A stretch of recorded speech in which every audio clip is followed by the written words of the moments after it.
Attention, cette vidéo spoil les événements du chapitre 358 ainsi que les suivants. Maintenant que vous êtes prévenus, je vous souhaite la bienvenue dans le drame de Bakugo.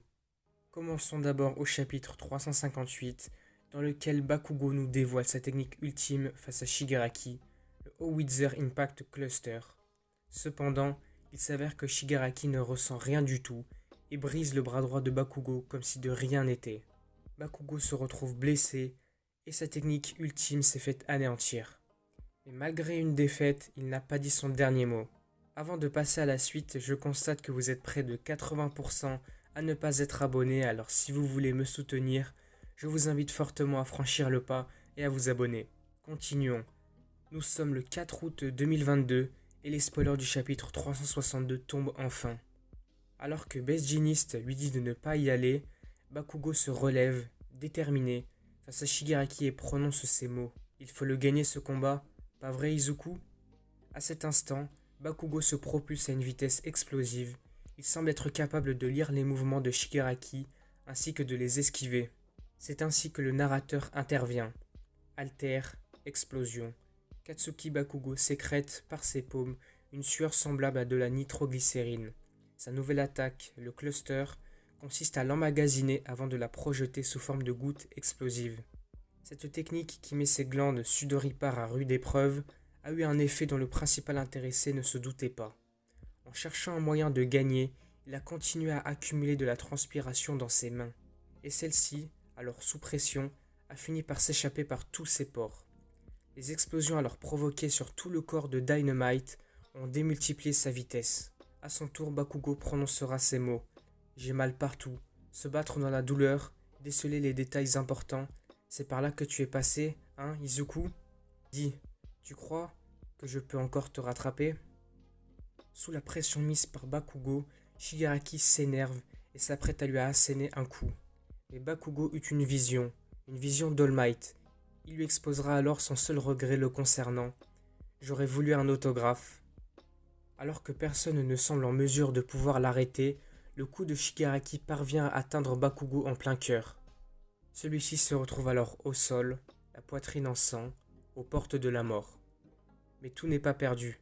Dans un dernier élan d'espoir et de détermination, Edgeshot s'approche de Bakugo et semble préparer quelque chose. Et il prononcera alors ces mots.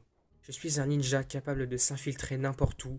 J'ai parcouru assez de corps humains pour en connaître l'anatomie sur le bout des doigts. Je refuse de laisser mourir ce jeune héros, on ne peut pas se permettre de le perdre. On a encore un moyen de le sauver, je vais remplacer ses tissus détruits et le réanimer. Je vais devenir le cœur de ce garçon. Alors à cet instant crucial, Edgeshot dévoile sa technique la plus puissante, technique ninja du poinçon, version ultime. Et de nouveau, le narrateur intervient. Edgeshot, son alter, corps de papier. Il peut allonger son corps en l'aplatissant comme une feuille. Après de longues années d'entraînement intensif, il est même capable de le comprimer à tel point que le sang n'y circule plus, et le rendre aussi fin qu'un fil d'araignée. En s'étirant à l'extrême comme un fil de suture, le héros ninja sait qu'il y aura un prix à payer. Il dira alors ces mots. Best Jeanist a refermé la plaie, mais ça saigne encore, il y a trop de dégâts internes, sans compter les lésions pulmonaires. Je vais recoudre et renforcer les organes, les relancer, et les assister pour qu'ils tiennent le coup. Allez, c'est parti.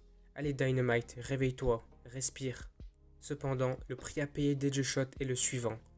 Maintenir son corps dans ces conditions extrêmes revient à laisser filer sa propre vie, petit à petit. Et depuis ces événements, plus rien, plus aucune information. Après un an sans nouvelles, nous ne savons toujours rien sur Bakugo. Beaucoup de questions se posent. Est-il vraiment mort? Est-ce qu'Edgeshot a réussi à le sauver?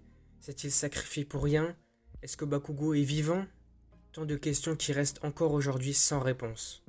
Ceci dit, il y a une seule case du manga qui peut nous aider. Revenons alors un peu dans le passé, au combat d'Endeavor face à All for One.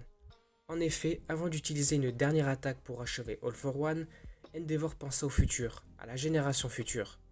Dans cette vision du futur, on y voit quelques élèves de la classe A, dont Deku, avec la cape de Grande Torino, celle qu'il possède actuellement. Mais surtout, on y voit Bakugo qui, étrangement, n'est pas comme d'habitude. Il semble légèrement différent. Les fans l'auront alors remarqué, Son costume est bien différent de celui qu'on connaît. Il semble avoir quelque chose aux cheveux qui n'est pas habituel chez lui. Pour mieux comprendre ce passage-là du manga, revenons encore sur quelque chose de passé. Lors de la guerre contre le Front de Libération, Shigaraki réussit à toucher Deku. En voulant lui voler le One for All, tous deux se retrouvent alors dans les vestiges de celui-ci. Non seulement Shigaraki et Deku sont présents, mais également All for One s'y trouve. Peu après cet instant, All for One prononcera alors des mots qui sont très intéressants. Par le passé, il est arrivé que des patients ayant bénéficié d'un don d'organes voient leur personnalité changer pour devenir similaire à celle de leur donneur. Ce phénomène était relégué au rang de superstition, mais j'en ai moi-même fait l'expérience. Je faisais parfois des rêves captivants où apparaissaient les propriétaires des différents haltères que j'avais volés. Et à chaque fois, j'étais pris d'un sentiment d'abattement, de culpabilité. Un point intéressant, ceci dit, était qu'au moment où j'abandonnais le dit haltère, le fantôme du propriétaire ne revenait jamais me hanter. Si ça ce n'est pas mystérieux, et je suis pourtant un sceptique. C'est lors de ma rencontre avec le docteur que j'ai pu comprendre en profondeur ce qu'il se passait. Comme pour les organes qui conservent la personnalité et les souvenirs au sein de leurs cellules, la même conscience se manifeste à travers l'altère. Jusqu'à présent, je pensais être le seul à avoir le privilège de parler aux personnes dont j'avais volé l'altère. Ainsi, grâce aux paroles d'All for One, nous sommes peut-être en mesure d'expliquer ce changement chez Bakugo. La personnalité et la conscience d'une personne peut se transmettre lors d'un don d'organes ou par son altère. Ici, la conscience d'Edgeshot se serait transmise dans le corps de Bakugo et aurait survécu de cette manière. Comme pour les consciences des anciens porteurs du One for All dans le cas de Deku, ce qui signifierait que Bakugo aurait bel et bien survécu en bénéficiant maintenant de la personnalité ainsi que la conscience d'Edgeshot à l'intérieur de lui. Et voilà, ceci était le seul élément qui pouvait venir nous aider et qui soutient cette idée de survie de Bakugo. Et voilà, cette vidéo s'arrête ici.